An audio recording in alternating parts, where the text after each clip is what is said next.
మీరు పాట అవ్వడం, ఇంత మంచి బ్యూటిఫుల్ టీమ్తో పాట అవ్వడం మీ డెబ్యూ ఇది. So how you feeling?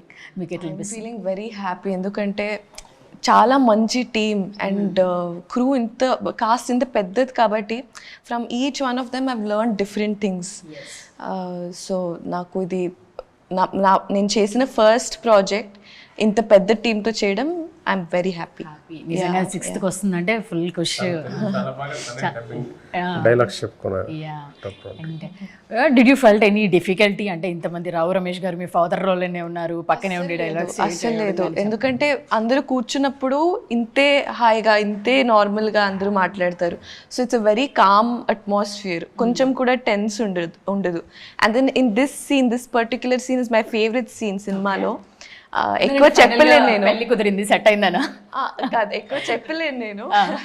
కానీ ఐ రిమెంబర్ ఇది చాలా వివిడ్గా. ఐ రిమెంబర్ ఒక డైలాగ్ ఉంది, పెద్ద డైలాగ్. అది చెప్పిన తర్వాత ఈయన నాకు క్లాప్ చేశారు. So that was my most memorable moment ever. So because అంటే యాక్సెప్ట్ చేయడము, అంత పెద్ద యాక్టర్స్ వాళ్ళకి అప్రిషియేషన్ ఇవ్వడం అనేది. And he doesn't have to do it. అది ఇట్స్ అవసరం లేదు, కానీ he was that motivating and that encouraging. So నాకు చాలా ఈజీ అయింది.